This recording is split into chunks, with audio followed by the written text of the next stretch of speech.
ഇന്ത്യയിൽ ഏകദേശ സിനിമകൾക്കൊക്കെ പാട്ട് പാടിയ ഇന്ത്യ കണ്ട ഏറ്റവും വലിയ പാട്ടുകാരനാണ് മുഹമ്മദ് റാഫി. ജീവിതത്തിൽ ഒരു സിനിമ കണ്ടിട്ടില്ല, ജീവിതത്തിൽ സിനിമ കണ്ടിട്ടില്ല. അങ്ങനെയുണ്ട് നല്ലവർ, അവർ ഏത് ഫീൽഡിൽ നല്ലുണ്ടാവും. റമദാൻ 17 മരിക്കലിനേക്കാൾ വലിയ ഭാഗ്യം എന്താ? റമദാൻ വെച്ചാൽ ഭാഗ്യല്ലേ? അതും റമദാന്റെ കനകമാണ്. എന്ത് റമദാനിലെ ഏറ്റവും വലിയ കനകം എന്നാണ്? റമദാൻ അൽ ഹഖ് അൽ ഫർഖ് അൽ ഫാരിഖ് ബൈനൽ ഹഖ് വൽ ബാതിൽ യൗമൽ ഫുർഖാൻ യൗമൽ തഖൽ ജംആൻ എന്നൊക്കെയല്ലേ ഖുർആൻ പറഞ്ഞു. സത്യാസത്യ വിവേചന ദിവസമാണ് ഏത്? റമദാൻ. അന്നാണ് ആര് മരിച്ചത്? ഇന്ത്യ കണ്ട ഏറ്റവും വലിയ പാട്ടുകാരൻ.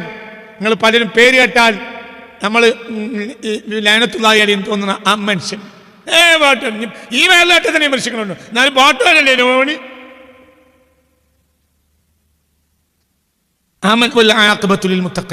അദ്ദേഹത്തിൻ്റെ ഒരു കൂടെ ജീവിച്ച ഒരാളെ ഞാൻ ഒരിക്കൽ കണ്ണൂരിൽ വെച്ച് കണ്ടിട്ടുണ്ട്. ഒരാൾക്ക് രോഗിയായപ്പം മുഹമ്മദ് റാഫിൻ്റെ ഒരു ചങ്ങായും കൂടിയാണെന്ന് അറിഞ്ഞപ്പോൾ ഞാൻ അദ്ദേഹത്തെ വീട്ടിൽ പോയി കണ്ടിരുന്നു. അദ്ദേഹം എന്നോട് പറഞ്ഞു, ഞാൻ മുഹമ്മദ് റാഫി ഞാനും തമ്മിൽ ഏകദേശം കൂടെ നടന്നിട്ടുണ്ട് ഒരു 4 കൊല്ലത്തോളം. ഒരു രാത്രി തഹജ്ജുദ് നിസ്കാരം ഒഴിവാക്കുന്നത് ഞാൻ കണ്ടിട്ടില്ല. ഒരു രാത്രി തഹജ്ജുദ് മുഹമ്മദ് റാഫിക്ക് നഷ്ടപ്പെട്ടു. നിങ്ങളുടെ സ്റ്റാൻഡ് തന്നെ കമ്മിയാണ്. അപ്പം നിങ്ങളെ ശുദ്ധീകരണ പ്രോസസ്സ് നിങ്ങൾ ഇവിടെ വന്നിട്ട് ഇന്നെ കേട്ടാൽ തന്നെ നടക്കുന്നുണ്ട്. എന്ത്? ഞങ്ങൾ കമ്മിയുള്ളവരാണ്, ഞങ്ങൾ പഠിക്കേണ്ടവരാണ് എന്നതല്ലേ നിങ്ങളെ ഭാവം? അത് അബ്ദിയത്തല്ലേ? എൻ്റെ ഭാവം അബ്ദിയത്തല്ലല്ലോ. ഞാൻ നിറഞ്ഞോനല്ലേ? അപ്പം ഞാൻ ഫിറൗനും ആകാലോ. നിങ്ങൾ ഫിറൗനാവില്ലല്ലോ. നിങ്ങൾ ഫിറൗനാണെങ്കിൽ അന്ന് ഇവിടെ നിങ്ങൾ ഇറങ്ങിപ്പോകില്ലേ? എന്ത് ഇതിൻ്റെയൊക്കെ അപ്പുറത്തെ വേല നമ്മൾ കേട്ടില്ലേ? ഓരിയടാ. അപ്പം ഇജ് ഫിറൗനായി. ഇജ് എന്നെങ്കിലും ഒരിക്കലാ ഫിറൗനാണ്. ഞാൻ എന്നും ഫിറൗനാകണം. നിങ്ങൾക്ക് പറഞ്ഞത് നിങ്ങളിപ്പോൾ സ്ഥലത്തുണ്ടോ? നിങ്ങളോട് തന്നെയാണ് പറഞ്ഞത്. എനിക്ക് ഏത് സമയത്ത് ഫിറൗനാകേണ്ടി വരും? മനസ്സിലാവേണ്ട പറഞ്ഞത്, ഞാൻ അള്ളാഹ്ക്കെതിരാണ് എൻ്റെ പ്രത്യക്ഷ ഭാവം. എന്ത്? ഞാൻ അറിയുന്നവനാണ്, ഞാൻ യോഗ്യനാണ്. ഏത് ചോദ്യത്തിന് മറുപടി പറയും? ചോദിച്ചോളൂ, ചോദിക്കും. ആരടാ? ഞാനടാ. ഇതല്ലേ എൻ്റെ ഭാവം? ഇതാരെ ഭാവമാണ്? ഫിറൗൻ്റെയും നമ്രൂദിൻ്റെയും ഭാവമല്ലേ? ഇതല്ലേ ഇബ്ലീസിൻ്റെ ഭാവം? അല്ലാഹ് നമ്മളെ കാത്തുരക്ഷിക്കട്ടെ. നിങ്ങളെ ഭാവം എപ്പോഴും ക്ലിയർ അല്ലേ? നിങ്ങളിവിടെ വന്നിരിക്കാൻ തയ്യാറാകുക എന്നുള്ളത് നിങ്ങളുടെ ഒരു കമ്മിയല്ലേ? പറയാൻ മനുഷ്യാണോ? അല്ലേ? അത് കമ്മി എന്നത് അടിമയുടെ ഭാവമല്ലേ? കമ്മില്ലായ്മ ഉടമയുടെ ഭാവമല്ലേ? ഉടമ ആര് മാത്രമാണ്? അല്ലാഹു മാത്രമല്ലേ? അപ്പൊ ഉടമയുടെ പണിയാണ് ഞാൻ എടുക്കുക. അപ്പൊ എനിക്ക് എപ്പോഴും തെറ്റും. അല്ലാഹു നമ്മളെ കാത്തുരക്ഷിക്കട്ടെ. അവിടെയാണ് പ്രശ്നം. നിങ്ങൾ മനസ്സിലാക്കണം. മനഅലമുൽ ഖൗമി, ഈ ലോകത്തെ ഏറ്റവും വലിയ ജ്ഞാനി ആരാണെന്ന് ഒരിക്കൽ സയ്യിദുനാ മൂസ അലൈഹിസ്സലാത്തു വസ്സലാമിനോട് ഒരാൾ ചോദിച്ചു. ഫഖാല അന, അത് ഞാനാന്ന് പറഞ്ഞു. പോയി കഴിഞ്ഞു. അല്ലാഹു ആ മനുഷ്യനെ പരീക്ഷിച്ചു. ആരാണ് ഈ മനുഷ്യൻ? സാലിസുൽ ബശരി ശറഫൻ വ ഫദ്ലൻ, ശറഫിലും ഫദ്ലും മാനവ ചരിത്രം കണ്ട ഏറ്റവും 3ാമത്തെ ആളാണ് ആര്? സയ്യിദുനാ മൂസ. അല്ലാഹ് പരീക്ഷത്ര കുടുങ്ങിപ്പോയി. സുലൈമാൻ തൻ്റെ ദർബാറിൽ നിന്ന് പുറത്തിറങ്ങിയപ്പോൾ ആളുകളോട് പറഞ്ഞു, ഈ രാത്രി ഞാൻ ശാരീരികമായി എൻ്റെ 100 ഭാര്യമാരെ ബന്ധപ്പെടും. സോളമൻ ചക്രവർത്തി സയ്യിദുനാ സുലൈമാൻ തൻ്റെ ദർബാറിൽ 100ഓളം ഭാര്യമാരുണ്ടായിരുന്നു. അതൊക്കെ അന്നത്തെ മതം അങ്ങനെയാണ്, അത് തെറ്റല്ല. മനസ്സിലാവേണ്ട പറഞ്ഞത്, ആ കാലത്ത് അങ്ങനെയാണ്. ഓരോ സമൂഹത്തിലും ഓരോ ശരിയായത്താണ് ഉണ്ടാവുക. സുലൈമാന്റെ ശരിയത്ത് അങ്ങനെയാണ്. 100 ഭാര്യമാരുണ്ട് സുലൈമാൻ അലൈഹിസ്സലാം.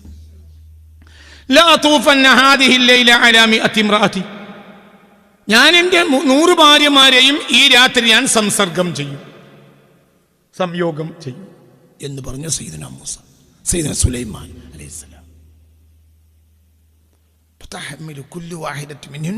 എന്നിട്ട് ആ പെണ്ണുങ്ങളെല്ലാം ഈ രാത്രി എൻ്റെ നുത്ഫത്ത് അവരെ ഗർഭപാത്രത്തിൽ എത്തുകയും അവർ ഗർഭം ധരിക്കുകയും ചെയ്യും.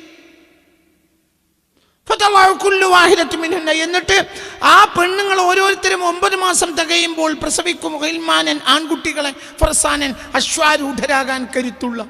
യുജാഹിദൂന ഫീ സബീലില്ലാ, ദൈവിക മാർഗത്തിൽ എൻ്റെ ഇടത്തും വലത്തും ശക്തി പകർന്ന് യുദ്ധം ചെയ്യാൻ ഈ രാത്രിയിലെ സംയോഗം കൊണ്ട് എനിക്ക് 100 മക്കളെ കിട്ടും എന്നാര് പറഞ്ഞു? സുലൈമാൻ. ഫജാഅൽ മലക്കു മിൻ വറാഇഹി, അപ്പോൾ മലക്ക് ബാക്കിലൂടെ വന്നു. ഫഖാല യാ സുലൈമാൻ ഖുൽ ഇൻഷാ അല്ലാഹ്, ഒരു ഇൻഷാ അല്ലാഹ് കൂടി പറഞ്ഞു. ഫമാ ഖാല ഇൻഷാ അല്ലാഹ്, ഇൻഷാ അല്ലാഹ് എന്ന വാക്ക് മറന്നുപോയി, പറഞ്ഞില്ല. എങ്ങനെയുണ്ട് ഭാര്യമാരുമായി ബന്ധപ്പെട്ടു. ഫമാ ഹമലത് മിൻഹുന്ന ഇല്ലാ വാഹിദ, ഒരു പെണ്ണ് മാത്രമാണ് നിർബന്ധിച്ചു, ഒറ്റ പെണ്ണെ നിർബന്ധിച്ചു. ബാക്കിയൊന്നും നടന്നില്ല. എന്തുകൊണ്ട്? അടിമയായിട്ട് നിൽക്കണം.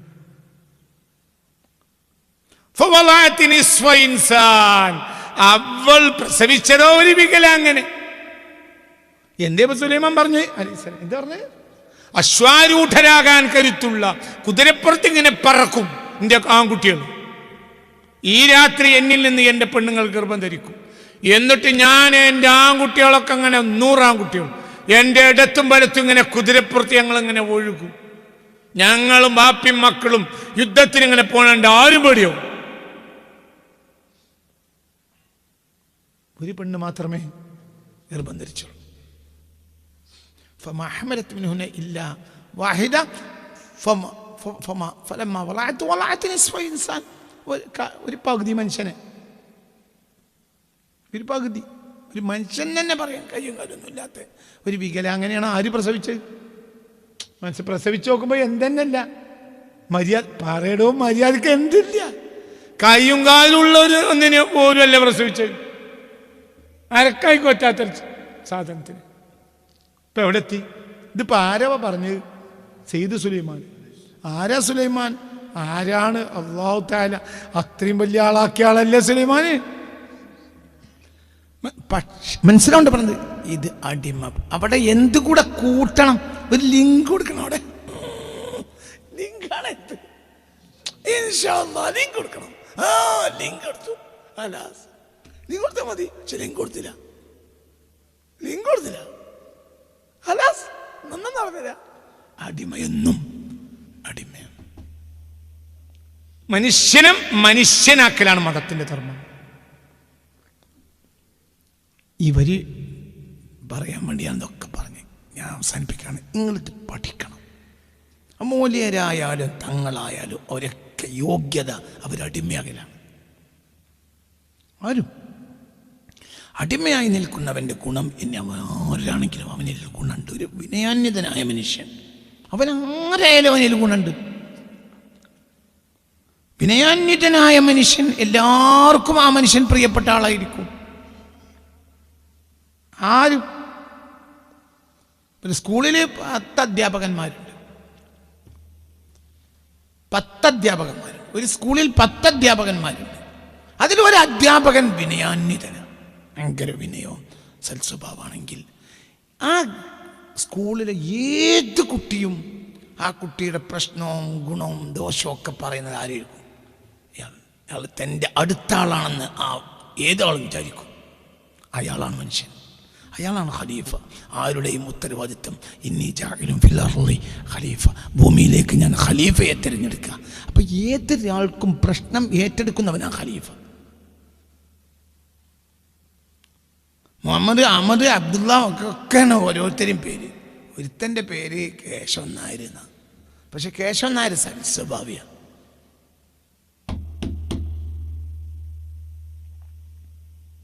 മനസ്സിലായി, സൽസ്വഭാവിയാണ്. അദ്ദേഹം സുബഹിസ്കരിച്ചൊന്നല്ല വരുന്നത്. പക്ഷെ ആരെ പ്രശ്നം കേശവൻ മാഷോട് പറയാം. മാഷ അങ്ങനെ നിന്ന് കൊടുക്കും. എത്ര സമയം നിൽക്കും, കേൾക്കും, മറുപടി പറയും, ഒരു വർത്താനം പറയും. സാരല്ല, എൻ്റെ കുട്ടി ചേർക്കേണ്ട ദിവസം എത്തിക്കാൻ കഴിഞ്ഞില്ല മാഷേ. ഒരു മുഹമ്മദോ ഒരു അഹമ്മദോ ഒരു സക്കീനോ എന്തെങ്കിലും പാഞ്ഞു വന്ന് എൻ്റെ മാഷേ എൻ്റെ കുട്ടീനെ എത്തിക്കാൻ കഴിഞ്ഞില്ല. സ്കൂൾ തുടങ്ങിയിട്ട് ഇപ്പോൾ ഒരു ആഴ്ച കഴിഞ്ഞല്ലോ, എന്താ പിന്നെ ചെയ്യുക? ഏതായാലും നിങ്ങൾ നാളെ സ്കൂളിലേക്ക് കൊണ്ടുവരി, നമുക്ക് എന്താ പറ്റിയെന്ന് ആലോചിക്കാം. ഇതേ അയാൾ പറയൂ. ഇയാളോട് ആ മാഷയ്ക്ക് മുമ്പ് അവിടെ കുറേ മാഷന്മാർ നിസ്കാരത്താമ്പുള്ളവരൊക്കെ കഴിഞ്ഞു പോയിട്ടുണ്ട്. ഇതൊക്കെ നടന്നു പോയി. ഓലോട് പറയില്ല. എന്തോലും വരികയാണ് കേശവമാഷ് വരുന്നത് കണ്ടിട്ട് പറയാൻ വിചാരിച്ച് വേലിയറമ്പിൽ നിൽക്കുന്ന ഈ തള്ളയും മകനും കൂടി നിസ്കാരത്താമ്പുള്ള മുഹമ്മദ് മാഷ് വരുമ്പോൾ അങ്ങനെ മാറി കാണണ്ട. എന്താ പിന്നെ ഫയർ ചെയ്തു. കേശവമാഷ് വന്നപ്പോൾ എന്തേ ഇവിടെ തള്ളയും മോനും അന്നല്ല അങ്ങനെയാണ്. അയ്യോ സ്കൂൾ തുടങ്ങിയല്ലോ, 2 ആഴ്ച കഴിഞ്ഞല്ലോ, ഇനിയിപ്പോൾ എന്താ ചെയ്യുക? ഏതായാലും പ്രിൻസിപ്പാളെ ഒന്ന് കാണാം. നീ അവിടെ കുട്ടിയെ ഒന്ന് ഉച്ചക്ക് മുമ്പ് അങ്ങോട്ട് കൊണ്ടുപോവാ, ഞാനൊന്ന് നോക്കട്ടെ, സംസാരിക്കട്ടെ. അപ്പോൾ മനസ്സിലാണ്ട് പറഞ്ഞത്, ഈ സക്കീനയുടെ മതം അല്ലെങ്കിൽ ഈ അബ്ദുള്ളയുടെ മതവും കേശവൻ്റെ മതവും 2. പക്ഷേ എല്ലാത്തിനും നല്ലൊരു മതമുണ്ട് അയാൾക്ക്. ഒരൊറ്റ മതമുണ്ടുലകിന്നുയിരാം പ്രേമമതൊന്നല്ലോ പരക്കെ നമ്മെ പല മൃദൂട്ടും പർവണ ശശിബിംബം. ഇതാണ് ഉള്ളൂരിൻ്റെ വാക്ക്. മനുഷ്യ സ്നേഹം അയാൾക്ക്, സൃഷ്ടി സ്നേഹം അയാൾക്ക്. അതന്നെയാണ് എല്ലാത്തിൻ്റെ അടിസ്ഥാനം. മനസ്സിലാണ്ട് പറഞ്ഞത്. അപ്പോൾ ഒരു മനുഷ്യൻ ഖലീഫയാകാന്ന് പറഞ്ഞാൽ ഖലീഫയോട് എന്താ പറയേണ്ടത്? ആർക്കും വന്നിട്ട് പറയാം. എൻ്റെ വീട്ടു വളപ്പിൽ വന്നിട്ട് ഒരു നായ എന്ന് പറഞ്ഞ കുരക്കുന്നുണ്ടെങ്കിൽ അതിൻ്റെ അർത്ഥം എന്താ? അതിനെന്തോ തിന്നാൻ കിട്ടിയില്ല, കുടിക്കാൻ കിട്ടിയില്ല. ഇജയ് ചെയ്ത് കൊടുക്കേണ്ടി കഴിച്ചാരാ? പറയാ ഖലീഫയാ, ഇന്നി ജാഇലും ഫിൽ അർളി ഖലീഫ. നീ ഖലീഫല്ലേ? നിന്റെ വീട്ടിലെ പരിസരത്ത് ഒരു ഉറുമ്പിന്റെ കൂട്ടത്തിന് ഭക്ഷണം കിട്ടിയില്ലെങ്കിൽ ഉത്തരവാദിയല്ലേ? കാരണം ഇജാരാണ്? ഖലീഫല്ലേ? ഭൂമിയിലേക്ക് ഖലീഫ അയക്കുക. അപ്പൊ ഭൂമിയിൽ ഇവിടെ പല ജീവവർഗങ്ങളുണ്ട് ഇവിടെ വരുമ്പോ. പക്ഷെ അവർക്ക് ആരുണ്ടായിരുന്നില്ല. എന്താണ് നോക്കിയിരിക്കണത്? ഇവിടെ വരുന്നതിന്റെ കോടാനക്കോടി വർഷങ്ങൾക്ക് മുമ്പ് ലക്ഷക്കണക്കിന് ഇവിടെ അല്ലേ ഈ സ്പീഷീസുകൾ മുഴുവൻ ഇവിടെ ആരില്ലാതെ നിൽക്കാണ്, ഖലീഫല്ലാതെ. അപ്പോഴാണ് നീ ഖലീഫയായി വന്നത്. നീ ആരാണ് ഉത്തരവാദിത്തം ഏറ്റെടുക്കാൻ കഴിയുന്നവൻ?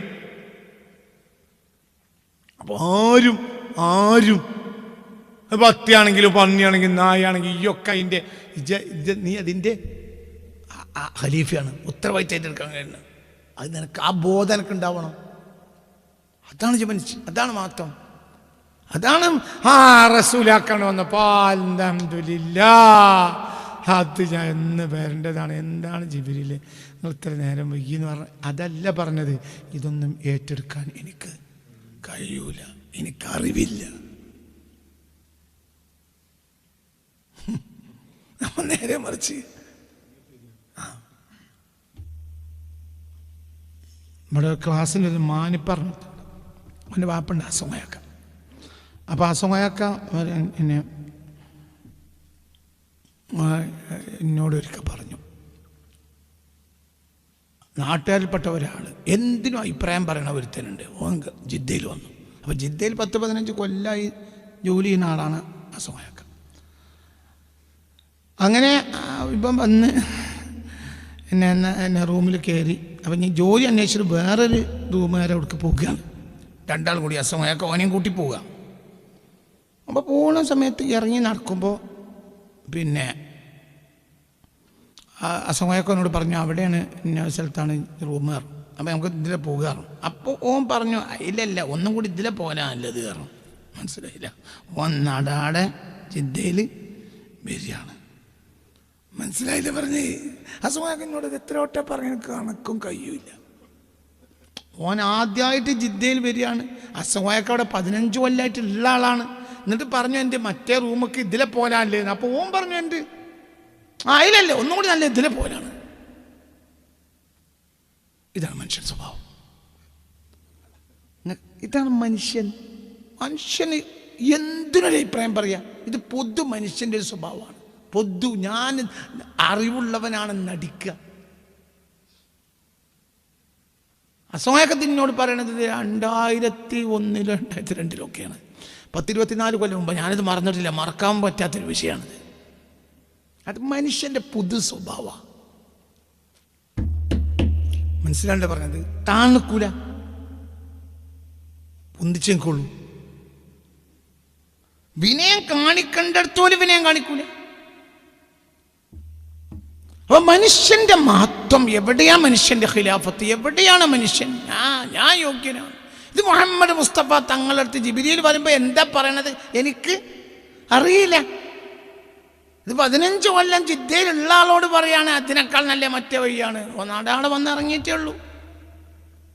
അതല്ല മുഹമ്മദ് മുസ്തഫ, എനിക്കറിയില്ല. ഈ ലോകത്തെ എല്ലാ അറിവും അല്ലാഹു ആ മനുഷ്യനെ ഏൽപ്പിച്ചു. കാരണം ആ മനുഷ്യൻ എന്ത് സംഭവിച്ചു? ഞാൻ അറിവില്ലാത്തവനാണ്. അല്ല, കഴിഞ്ഞു. The output of this class, ഈ ക്ലാസ്സിന്റെ ഔട്ട്പുട്ടാണ് പറഞ്ഞത്. എന്ത് മനസ്സിലായില്ല? ഈ ലോകത്തെ എല്ലാ അറിവിന്റെ അക്ഷയഖനിയും ആ മനുഷ്യന്റെ മുന്നിൽ അല്ലാഹു തുറന്നു കൊടുത്തു. കാരണം ജിബ്രീൽ വന്നപ്പോൾ ആ മനുഷ്യൻ എന്ത് പറഞ്ഞു? അറിവില്ല, അറിവില്ല. അറിവില്ലാത്തവനാണ് അല്ലാഹുക്ക് ആവശ്യം, അറിവുള്ളവനല്ല. അറിവില്ലാത്തവനെ അല്ലാഹുക്ക് ആവശ്യം. അറിവില്ല എന്നുള്ള ബോധം ഉണ്ടായാൽ അല്ലാഹു എല്ലാം നിനക്ക് തുറന്നു തരും. പക്ഷെ നമുക്കത് അബോധമില്ല. നമ്മളെ യോഗ്യതയാണ് നമ്മളെ ബോധം. ഞാൻ അവസാനിപ്പിക്കണം. എങ്ങനെയാണ് ആ വരി? എങ്ങനെയാണ് ആ വരി? ബിഗാരി ഹിറായിൻ ഖദ് അതതുഹു റിസാലത്തുൻ മിനല്ലാഹി മഹ്മാ ജാഅഹു മുതഅക്കിഫാ ഫജാഅ നദീറൻ ദാഇയൻ വമുബശ്ശിറൻ. അപ്പോൾ മുന്നറിയിപ്പുകാരനായി വന്നു പുണ്യ റസൂൽ. ദാഇയൻ പിന്നെ ക്ഷണിക്കുന്നവനായും മുബശ്ശിറൻ സന്തോഷവാർത്ത അറിയിക്കും. വാർഷദമൻ ഖദ് കാന ഖബ്ലു, വാർഷദമൻ ഏതൊരുത്തനെയും നേർവഴിയിലാക്കി. ഖദ് കാന ഖബ്ലു, ആ മനുഷ്യരെല്ലാം നേരത്തെ തഅസ്സഫ നേരായ വഴിയിൽ നിന്ന് തെറ്റി നടന്നവരായിരുന്നു. അവരെയൊക്കെ നേരായ വഴിയിലേക്ക് ആക്കി. ആര്? മുഹമ്മദ്. അതൊക്കെ അല്ലാഹു അങ്ങോട്ട് കൊടുത്തു, ഒക്കെ കൊടുത്തു. അയോഗ്യതയാണ് മനുഷ്യൻ്റെ യോഗ്യത. അയോഗ്യതയാണ് മനുഷ്യൻ, അയോഗ്യനാണ്. ഒന്നും അറിയൂല മനുഷ്യനൊന്നും അറിയൂല, ഒന്നും നമുക്കറിയില്ല. ചിന്തിക്ക്, എനിക്ക് ഭരിക്കാൻ കഴിയൂല എന്ന് പറഞ്ഞ് 3 ദിവസം കരിഞ്ഞ്, 3 ദിവസം കരിഞ്ഞ് ജനങ്ങൾ ആ മനുഷ്യൻ്റെ മുൻ അധികാരം ഏറ്റെടുക്കാൻ വാശി പിടിച്ചിട്ടു തയ്യാറായില്ല. കഴിയൂല. മുസ്ലിം ലോകം കണ്ട ഏറ്റവും മഹാനായ ഖലീഫ ഈ മനുഷ്യനാണ്, സയ്യിദ്നാ സിദ്ദീഖ്. 3 ദിവസം കരിഞ്ഞു, ഏറ്റെടുക്കാൻ കഴിയൂല. എന്നെ ഏൽപ്പിക്കണ്ട, നിങ്ങൾക്കറിയില്ല ഞാൻ ദുർബലനാണ്, എന്നെ ഏൽപ്പിക്കരുത്. 3 ദിവസം കരഞ്ഞു, എന്നെ ഏൽപ്പിക്കരുത്, കഴിയില്ല. ആ മനുഷ്യനാണ് മുസ്ലിം ലോകം കണ്ട ഏറ്റവും മഹാനായ ഖലീഫ സയ്യിദ്നാ സിദ്ദീഖ്. കഴിയുന്നല്ലേ പറഞ്ഞു, പിന്നെ എന്തിനാ പറഞ്ഞു? കഴിയൂല. ഉമർ ഇബ്നു ഖത്താബ് മരിക്കാൻ ഒരുങ്ങുമ്പോൾ ആളുകൾ അടുത്ത ഖലീഫ ആരാണെന്ന് ചോദിച്ചപ്പോൾ പറഞ്ഞു, എൻ്റെ കാര്യം തന്നെ നഷ്ടമാണ്. ഇനി ഒരാളെ ഞാൻ നിങ്ങൾക്ക് നിർദ്ദേശിച്ചിട്ട് ഞാൻ നിർദ്ദേശിച്ച ആളെ നിങ്ങൾ ഖലീഫയാക്കിയിട്ട് അതും കൂടെ പേറാൻ കഴിയൂല. എൻ്റെ കാര്യം നഷ്ടം, ഞാൻ തന്നെ മോശം. ഭരണ നേട്ടങ്ങളല്ല വിശദീകരിച്ച്, ഭരണക്കൂട്ടങ്ങളാണ്. ഇപ്പം 5 കൊല്ലം MLA ആയവരൊക്കെ ഇപ്പം എന്ത് വിശദീകരിച്ചു കൊടുക്കാണ്? പറയടാ. എല്ലാ MLA മാരും ഇപ്പം നിലവിലുള്ള MLA മാർ ഇപ്പം പുതിയ ജനവിധി തേടുമ്പോൾ അവരെന്താ വിശദീകരിക്കണത്? ഞങ്ങൾ 5 കൊല്ലം നടത്തിയ ഭരണ നേട്ടങ്ങൾ. സയ്യിദുനാ ഫാറൂഖ് റളിയല്ലാഹുവിന്റെ അടുത്തേക്ക് ആളുകൾ വരിക, കുത്തികിട്ടി വീണ് കിടക്കുക. പിന്നെ വളരെ കുറഞ്ഞ ദിവസം ജീവിച്ചിട്ടുണ്ട്. അപ്പോൾ ഇടയ്ക്കിടയ്ക്ക് ആളുകൾ ബോധരഹിതനാവും. ബോധം കിട്ടിയാൽ തിരിച്ചു വരും. എന്താ വേണ്ടത്? അപ്പോൾ പറഞ്ഞു, ലാ അടുത്ത ഖലീഫ ആരാണെന്ന് ചോദിക്കുന്നത് അറിയില്ല. വേണമെങ്കിൽ ഞാൻ 6 ആളെ നിർദ്ദേശിച്ചു തരാം. ഈ 6 ആളും ആരെയാണോ കണ്ടത് അയാളെ ഖലീഫയാക്കുക. അത്രയും യോഗ്യന്മാരായ 6 ആളെ പേര് ഞാൻ പറഞ്ഞു. ആ 6 ആളിൽ യോജിച്ചില്ല ഒരാളും. എന്തായി 4 ആളും 2 ആളുമായാൽ നിങ്ങൾ 4 ആളെ തിരഞ്ഞെടുക്കൂ. 4 ആൾ പറഞ്ഞത് തിരഞ്ഞെടുക്കുക. 3 ആൾ വേറെ അഭിപ്രായം, 3 ആൾ വേറെ അഭിപ്രായം പറഞ്ഞാലോ നിങ്ങൾ അബ്ദുറഹ്മാൻ ഇബ്നു ഔഫിനുള്ള ഭാഗത്തെ തിരഞ്ഞെടുക്കുക. കാരണം അബ്ദുറഹ്മാൻ ഇബ്നു ഔഫ് അള്ളാഹുവിന് അത്രയും ഇഷ്ടപ്പെട്ട ആളാണ്. പുണ്യ റസൂൽ രഹസ്യമായി എന്നോട് പറഞ്ഞിട്ടുണ്ട്. അള്ളാഹുവിനെയാണ് അവിടെയും തിരഞ്ഞെടുക്കുന്നത്. അബ്ദുറഹ്മാൻ ഇബ്നു ഔഫ് അള്ളാഹുക്ക് ഏറ്റവും ഇഷ്ടപ്പെട്ട ഒരു വ്യക്തിയാണ് എന്ന് നബി എന്നോട് രഹസ്യമായി പറഞ്ഞിട്ടുണ്ട്. അതുകൊണ്ട് അബ്ദുറഹ്മാൻ ഇബ്നു ഔഫ് 3 ആളും ആയാൽ അബ്ദുറഹ്മാൻ്റെ ഭാഗം തിരഞ്ഞെടുക്കുക. അബ്ദുറഹ്മാൻ ഒരു വിലയുണ്ട്. അവിടെയും തിരഞ്ഞെടുക്കുന്ന ആരെയാണ്? അള്ളാഹുവിനെ. എങ്ങനെയുണ്ട് വർത്താനങ്ങളൊക്കെ? എങ്ങനെയുണ്ട്? നിങ്ങൾ ഇബ്നു ഉമർ ആക്കിക്കോളിന്നല്ല. അബ്ദുല്ലാഹ് ഇബ്നു ഉമർ സ്വഹാബത്തിലെ ഏറ്റവും വലിയ പണ്ഡിതനാണ്. സ്വന്തം മകൻ സ്വഹാബികൾ കണ്ട ഏറ്റവും വലിയ പണ്ഡിതനാണ് ആര്? സ്വന്തം മകൻ ഇബ്നു ഉമർ. എന്നോട് പറഞ്ഞില്ല ഇബ്നു ഉമർ കുട്ടിയാണ്, ഇബ്നു ഉമർ പറ്റൂല. ചിലർ പറഞ്ഞു ഇബ്നു ഉമറിനാക്കിയാലോ, പറ്റൂല. ഇബ്നു ഉമർ പറ്റൂല, പറ്റൂല. തന്നെയാണ് ബാഫക്കത്തങ്ങൾ. ഒരൊറ്റ കുട്ടിയെ രാഷ്ട്രീയം പഠിപ്പിച്ചില്ല, ഒറ്റ കുട്ടിയെ രാഷ്ട്രീയം പഠിപ്പിച്ചില്ല. CH മരിക്കുന്നവരെ മുനീർ രാഷ്ട്രീയത്തിൽ വന്നില്ല. എന്തുകൊണ്ട്? സ്വന്തം മകൻ രാഷ്ട്രീയക്കാരാവുന്നത് CHനെതിരായിരുന്നു. അതിൻ്റെ ഒരു ചൊറിഞ്ഞ അവർക്കുണ്ട്. ഡോക്ടറാക്കി നല്ല ക്ലിനിക്കിട്ട് ജീവിച്ചോട്ടെ, രാഷ്ട്രീയത്തിൽ വേണ്ട, മക്കൾ രാഷ്ട്രീയം വേണ്ട. അതാണ് ഇവരൊക്കെ വലിയ വലിയ ഋഷിതുല്യരായ മനുഷ്യരാണ്. ചെറിയ ആളൊന്നുമല്ല CH ഒന്നും, ചെറിയ ആളല്ല. അതൊരു ഈ പുതിയ കാലത്ത് അങ്ങനെ അവസാനം പിന്നെ വലിച്ചു കൊണ്ടുവന്നതാ കരുണാകരൻ. ഷാബ് തങ്ങളും കരുണാകരനും വലിച്ചുകൊണ്ടതാണ് ആര്? മുനീറിനെ. മുനീർ ഇക്കൊല്ലം മത്സരിക്കുന്നില്ല എന്നത് മുനീറിൻ്റെ ഒരു അയോഗ്യതയായി കണക്കണ്ട. മുനീർ മത്സരിക്കണമെന്ന് മുനീറിൻ്റെ ബാപ്പൻ ആഗ്രഹിച്ചില്ല. പിന്നെന്താ പ്രശ്നം? അവരൊക്കെ ഋഷിതുല്യരായ മനുഷ്യരാ. അവരൊക്കെ സമൂഹത്തിന് സേവനം ചെയ്തു തിരിച്ചുപോയി. അതിൽ മൂല്യരാവ തങ്ങളൊന്നും ആണ്ട ആവശ്യമില്ല. നിങ്ങൾക്ക് പറഞ്ഞത് മനസ്സിലായില്ലേ? മകനെ രാഷ്ട്രീയം പഠിപ്പിച്ചില്ല, മകൻ രാഷ്ട്രീയക്കാരനാവുന്നതിനെതിരാ.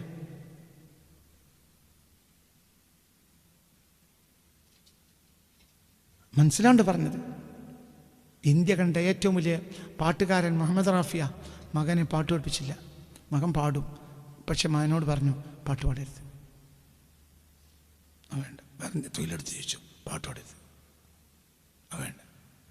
അപ്പോൾ പാട്ട് തന്നെ സ്വരഭംഗി കണ്ടാൽ സിനിമക്കാരും ഉണ്ടോ? അവനെ നഷ്ടമാവും, നമുക്ക് വേണ്ട. ഇന്ത്യയിലെ ഏകദേശ സിനിമകൾക്കൊക്കെ പാട്ടുകളുടെ മനുഷ്യൻ ജീവിതത്തിൽ സിനിമ കണ്ടിട്ടില്ല, ജീവിതത്തിൽ ഒരു സിനിമ കണ്ടിട്ടില്ല. മുഹമ്മദ് റാഫി റമദാൻ 17 മരിച്ച്, റമദാൻ 17 മരിച്ച്. ബദരീങ്ങളുണ്ട്.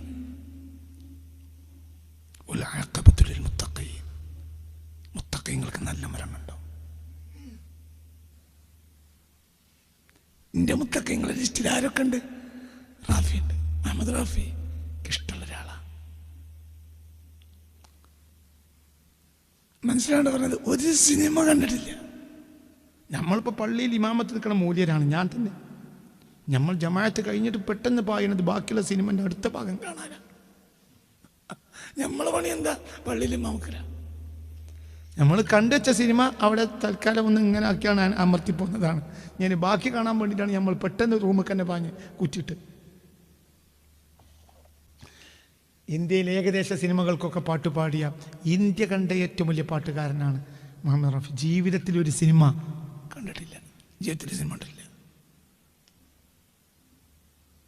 എങ്ങനെയുണ്ട്? നല്ലവർ അവർ ഏത് ഫീൽഡ് നല്ലവരുണ്ടാവും. റമദാൻ 17 മരിക്കലിനേക്കാളും വലിയ ഭാഗ്യം എന്താ? റമദാൻ വെച്ചാൽ ഭാഗ്യല്ലേ? അതും റമദാന്റെ കനകമാണ്. എന്ത് റമദാനിലെ ഏറ്റവും വലിയ കനകം എന്നാണ്? റമദാൻ അൽ ഹഖ് അൽ ഫർഖ് അൽ ഫാരിഖ് ബൈന അൽ ഹഖ് വൽ ബാതിൽ യൗമൽ ഫുർഖാൻ യൗമൽ തഖൽ ജംആൻ എന്നൊക്കെ ഖുർആൻ പറഞ്ഞു. സത്യാസത്യ വിവേചന ദിവസമാണ് ഏത്? റമദാൻ. അന്നാണ് ആര് മരിച്ചത്?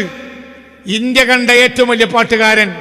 നിങ്ങൾ പലരും പേര് കേട്ടാൽ നമ്മൾ ലഅനത്തുല്ലാഹി അലൈഹി തോന്നുന്ന ആ മനുഷ്യൻ പാട്ട് ഈ വേലായിട്ട് തന്നെ വിമർശിക്കണുണ്ട്. എന്നാലും പാട്ടുകാരല്ലേ രോണി?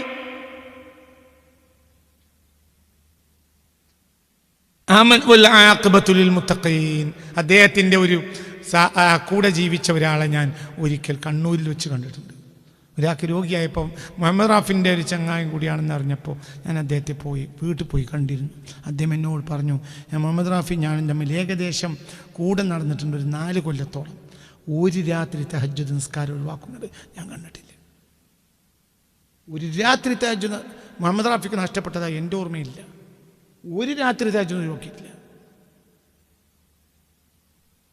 ഫീൽഡ് പലതുണ്ടാവും. മുത്തഖീങ്ങൾക്ക് അല്ലാഹു തആല നല്ല മരണം കൊടുക്കും. ഒരാൾ മരിക്കുമ്പോഴേ തിരിയൂ ഒരാൾ ആരായിരുന്നു. اللهم اجعلنا من المتقين اللهم اجعلنا من المتقين اللهم اجعلنا من المتقين. ആഖിബത്ത് നന്നായി മരിക്കുന്നവരിൽ നമ്മൾ അല്ലാഹുവേ ചേർക്കണം. നീ പാട്ടുകാരനാകാം, ആരും ആകാം, അന്ന് ഈ കണക്കാക്കണ്ടടോ. ചെരുപ്പൂർത്തിയാവാം, പാട്ടുകാരനാകാം, ചെരുപ്പൂർത്തിയാവാം, ആരായാലെന്താ. والعاقبة للمتقين. നീ അബ്ദായ മതി. അതാ ബോധമാണ്. അബ്ദ് എന്ന ബോധം, അബ്ദ് എന്ന ബോധം, അബ്ദ് എന്ന ബോധം. ഞങ്ങളോട് പറഞ്ഞത് ഈ അടുത്ത കാലത്ത് എന്നെ ഏറ്റവും സ്ട്രൈക്ക് ചെയ്തത് ഒരു ഹിന്ദുവായ സഹോദരൻ സോഷ്യൽ മീഡിയയിൽ എഴുതിയ ഒരു വാക്കാണ്. ഞങ്ങൾ ഇസ്ലാമിൻ്റെ മഹത്വം മനസ്സിലാക്കിയത് രണ്ടാളെ കണ്ടപ്പോഴാണ്. ഒന്ന് പ്രേം നസീറിനെ, ഒന്ന് APJ അബ്ദുൽ കലാം. ആ രണ്ടും ഇസ്ലാം ഒരു മഹത്തായ മതമാണെന്ന് ഞങ്ങൾ മനസ്സിലാക്കുന്നത് രണ്ട് വ്യക്തിയിലൂടെയാണ്. ഒന്ന് പ്രേം നസീറിൻ്റെ സ്നേഹം, കരുണയും സ്നേഹവും. രണ്ട് APJ അബ്ദുൽ കലാമിൻ്റെ നീതിബോധം. ഇത് രണ്ടും കണ്ടപ്പോൾ ഇസ്ലാം ഒരു വല്ലാത്ത മതമാണെന്ന് ഞങ്ങൾക്ക് ബോധ്യപ്പെട്ടു. അതാണ് അവിടെ എത്തിച്ചല്ലോ. അപ്പം ഇസ്ലാമിൻ്റെ മാത്രം ഈ മനുഷ്യനിലൂടെ ഒരാൾ മനസ്സിലാക്കിയത്, ഒരാൾ മനസ്സിലാക്കിയാൽ മതിയല്ലോ. അയാളല്ലേ പ്രബോധകൻ. പ്രബോധം എന്ന വയറു പറയല.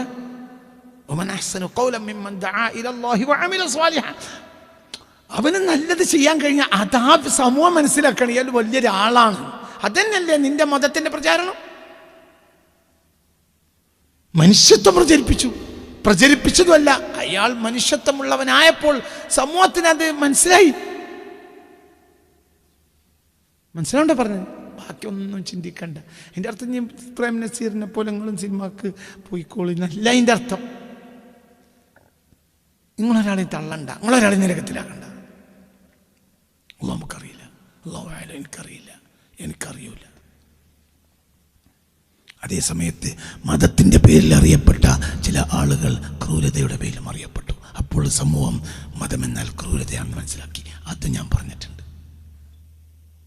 അതുകൊണ്ട് 5 വക്ത് നിസ്കരിച്ച് ഒരു സമൂഹത്തെ മാറ്റി ചിന്തിപ്പിച്ച ചില വ്യക്തികൾ ക്രൂരത കൊണ്ട് അറിയപ്പെട്ടത്. അപ്പോൾ ജനം എന്ന് മനസ്സിലാക്കിയ ഇപ്പോൾ സമൂഹം എന്ത്, ഇസ്ലാം എന്നാൽ ഒരു ഭീകരവാദമാണ് എന്ന് മനസ്സിലാക്കി. ഞാൻ പിന്നീട് ഒരു വിശദീകരണം കൂടി പറയാം. ഇപ്പം അത് പറഞ്ഞാൽ മതിയാവില്ല. പറഞ്ഞിട്ടുണ്ട്, എന്നാലും അടക്കം മനുഷ്യന്മാർക്കും. പിന്നെ ഞാൻ ഒന്നും കൂടി പറയും. അല്ലാഹു നമ്മളെ കാക്കട്ടെ. നാളെ നമ്മുടെ നാട്ടിൽ തെരഞ്ഞെടുപ്പാണ്. ആർക്കാ വോട്ട് ചെയ്യേണ്ടത്? നമ്മുടെ രാജ്യം, നമ്മുടെ സംസ്ഥാനം നല്ല ഭരണം കാഴ്ചവെക്കാൻ കഴിയുന്നവർക്ക് വോട്ട് ചെയ്യുക. 1. 2 വർഗീയതക്കെതിരെ വോട്ട് ചെയ്യുക, വിഘടനവാദത്തിനെതിരെ വോട്ട് ചെയ്യുക, ഭീകരവാദത്തിനെതിരെ വോട്ട് ചെയ്യുക.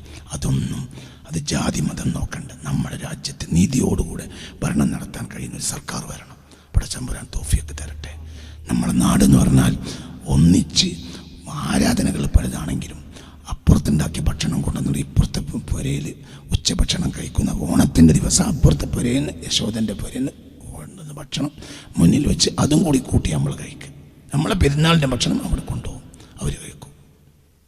എൻ്റെ ഉമ്മാക്ക് പെരുന്നാളിൻ്റെ അന്ന് രാവിലെ തേങ്ങ ഒളിച്ചു കൊടുക്കുക, തെരങ്ങ ചിരണ്ടി കൊടുക്കുക, ഉള്ളി തോല് ഒളിച്ചു കൊടുക്കുക. ഇങ്ങനെയുള്ള കുറേ ഹൈന്ദവ സഹോദരിമാരുണ്ടായിരുന്നു എൻ്റെ ഉമ്മാക്ക്. അവർക്ക് ഉമ്മ ഭക്ഷണം കൊടുത്തേക്കും, പിന്നെ തേങ്ങ കൊടുത്തേക്കും, വെളിച്ചെണ്ണ കൊടുത്തേക്കും. പെരുന്നാളിന് രാവിലെ അല്ലേ, പിന്നെ ഭക്ഷണം കൊണ്ടുപോകും. ഇറച്ചി കൂട്ടാനൊന്നും അവർ കൊണ്ടുപോകില്ല, പക്ഷേ മറ്റ് സാധനങ്ങളൊക്കെ കൊണ്ടുപോകും. അപ്പോൾ അവരെ വീട്ടിൽ സന്തോഷമാണ്. അതിരാവിലെ ഒരു 7 മണിയൊന്നും ആവില്ല, ഒരു 6 മണി, പെരുന്നാളിന് ഒരു 6-6:30 ഈ പെണ്ണുങ്ങളെ കാണുക. അപ്പം അവർക്കും ഇതിലൊരു കാര്യമുണ്ട്. ഇന്നിപ്പം പിന്നെ ചെറിയമാൻ്റെ അടുത്ത് എന്നാൽ എന്തെങ്കിലും ഒന്ന് കിട്ടുന്ന അവർക്കൊരു സന്തോഷം ഉണ്ടാവുമല്ലോ, അങ്ങനെ വന്നാലേ. അപ്പം നിങ്ങൾ ചിന്തിക്കുക, അതല്ലേ നമ്മളെ രാജ്യം. പെരുന്നാളിൻ്റെ ഭക്ഷണം അവരും കഴിക്കാൻ പാടില്ല, ഓണത്തിൻ്റെ ഭക്ഷണം നമ്മൾ കഴിക്കാൻ പാടില്ല പറഞ്ഞാൽ അതെന്ത് മതമാണ് കേട്ടോ. അത് ചർച്ച ചെയ്യാൻ പാടില്ല. നമ്മുടെ രാജ്യത്ത് ഭീകരവാദവും തീവ്രവാദവും വർഗീയവാദവും വളർത്തുകയാണ്. ആ വളർത്തുന്നതിനെതിരെ പ്രതികരിക്കുക. നമ്മുടെ രാജ്യത്ത് ഹിന്ദുവും മുസ്ലിമും ക്രിസ്ത്യാനിയും സന്തോഷത്തോടെ ഒന്നായി ജീവിക്കണം. ഹിന്ദുവിൻ്റെ സർക്കാർ വരാനോ ക്രിസ്ത്യാനിയുടെ സർക്കാർ വരാനോ മുസ്ലിമിൻ്റെ സർക്കാർ വരാനോ ആഗ്രഹിക്കരുത്. മനുഷ്യത്വമുള്ള ഒരു സർക്കാർ വരണം. അതാണ് നമ്മൾ ആഗ്രഹിക്കേണ്ടത്. അതിനുവേണ്ടി പ്രാർത്ഥിക്കുക. നാളെ നേരം വെളുത്ത സുബഹി നിസ്കാരം കഴിഞ്ഞ് പടച്ചവനോട് ദുആ ചെയ്യുക. റബ്ബേ, ഞങ്ങൾക്ക് നീതിയോടുകൂടെ ഭരണം നടത്താൻ കഴിയുന്ന ഒരു സർക്കാർ അധികാരത്തിൽ വരണം എന്ന് ദുആ ചെയ്ത് വോട്ട് ചെയ്തോളൂ. വോട്ട് ചെയ്യാതിരിക്കരുത്. രാഷ്ട്രീയവാദം തെറ്റാണ്. അവരവർ വോട്ട് ചെയ്തേ മതിയാവൂ. ജനാധിപത്യ പ്രക്രിയയിൽ ഇന്നത്തെ കാലത്ത് ഒരു മനുഷ്യന് തൻ്റെ ഭരണാധികാരിയെ തിരഞ്ഞെടുക്കാനുള്ള അവകാശം നീതിയുക്തമായി ഉപയോഗപ്പെടുത്താൻ ഓരോരുത്തരും തയ്യാറാവണം. അതൊക്കെ രാഷ്ട്രീയക്കാരാന്ന് പറഞ്ഞു വിടരുത്. രാഷ്ട്രീയവും നമ്മുടെ ഭാഗം തന്നെയാണ്. അതുകൊണ്ട് നേരം വെളുത്ത സുബഹി നിസ്കരിച്ച് ആദ്യം ചെയ്യേണ്ടത് വോട്ട് ചെയ്യലാണ്. വോട്ട് ചെയ്യണം. വോട്ട് ചെയ്യുന്നതിന് മുമ്പ് നമ്മുടെ നാട്ടിൽ നല്ലൊരു ഭരണാധികാരി ഉണ്ടാകാൻ പ്രാർത്ഥിക്കണം. അതാരായാലും വേണ്ടില്ല, ആരോ ആയിക്കോട്ടെ. ഇന്ത്യ ചരിത്രത്തിൽ ഏറ്റവും കൂടുതൽ പ്രധാനമന്ത്രിയാണ് ഒരൊറ്റ മുസ്ലിം പ്രധാനമന്ത്രിയായിട്ടില്ല. അതിൻ്റെ ആവശ്യമില്ല. എന്നാൽ ഏകദേശ പ്രധാനമന്ത്രിമാരെല്ലാം മനുഷ്യത്തുള്ള ആളുകളാണ്. അത് മതിയല്ലോ. ഒന്നാമത്തെ പ്രധാനമന്ത്രി പണ്ഡിറ്റ് ജവഹർലാൽ നെഹ്റു മനുഷ്യത്തുള്ള ഒരാളാണ്. പിന്നെ ഒരു പ്രധാനമന്ത്രി ഇന്ദിരാഗാന്ധിയാണ്, മനുഷ്യത്തുള്ള ഒരാളാണ്. പിന്നെ ഒരു പ്രധാനമന്ത്രി ലാൽ ബഹദൂർ ശാസ്ത്രിയാണ്. മനുഷ്യനെ പോലെ മനുഷ്യത്തെ ആർക്കുള്ളത്? ഇത് അങ്ങനെയല്ലേ? ഭൂരിപക്ഷം പ്രധാനമന്ത്രിമാരും മനുഷ്യത്തുള്ളവരാണ്. അതേ നമുക്ക് ആവശ്യമുള്ളൂ, അല്ലേ? പറയാം അത്രയല്ലേ ആവശ്യം. മുസ്ലിം ഭരണാധികാരിയായിട്ട് എനിക്ക് എന്താ കാര്യം? 80% ഹിന്ദുക്കളുള്ള രാജ്യത്ത് പ്രധാനമന്ത്രി ആവേണ്ടത് ആരാണ്? ഹിന്ദുവാണ്. അതിൻ്റെ നീതി അങ്ങനെയല്ലേ? എന്താ പ്രശ്നം? പക്ഷെ അവർ ആരാകണം? നീതിമാന്മാരാകണം എന്നെ നീ പ്രാർത്ഥിക്കേണ്ടതുള്ളൂ, അതിനെ നീ അധ്വാനിക്കേണ്ടതുള്ളൂ. ആരായാലും എന്താ?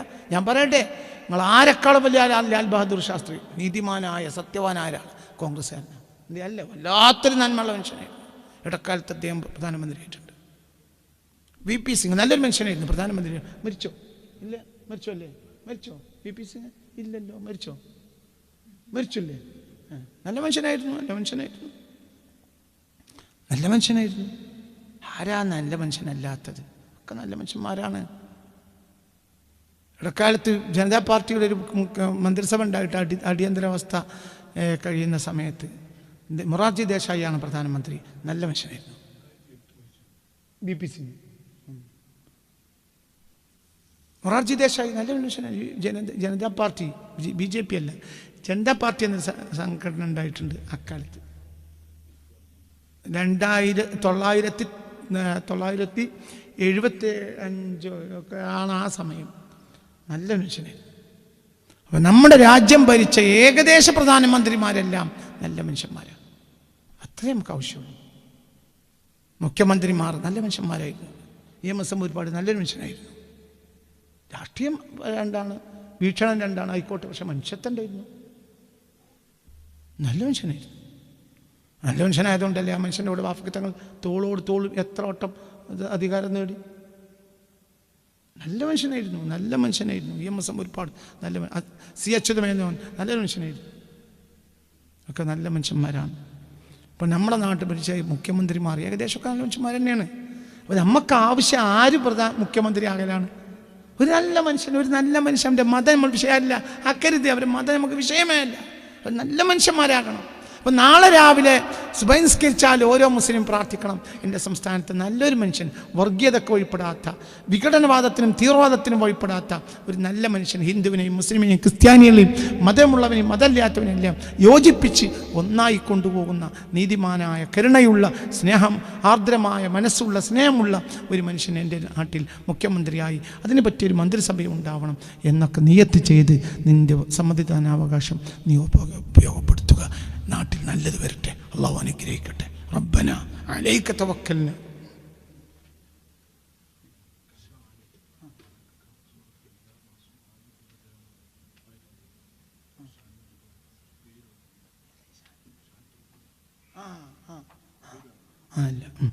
ഒരാൾ ദുആ ചെയ്യാൻ വേണ്ടി പറഞ്ഞിട്ടുണ്ട്. എല്ലാ മാസവും 1001 രൂപ നമ്മുടെ അൽക്കഫ് ക്ലാസ്സിലേക്ക് തരാമെന്ന് പറഞ്ഞു ഒരു സഹോദരൻ ദുആ ചെയ്യാൻ പറഞ്ഞു.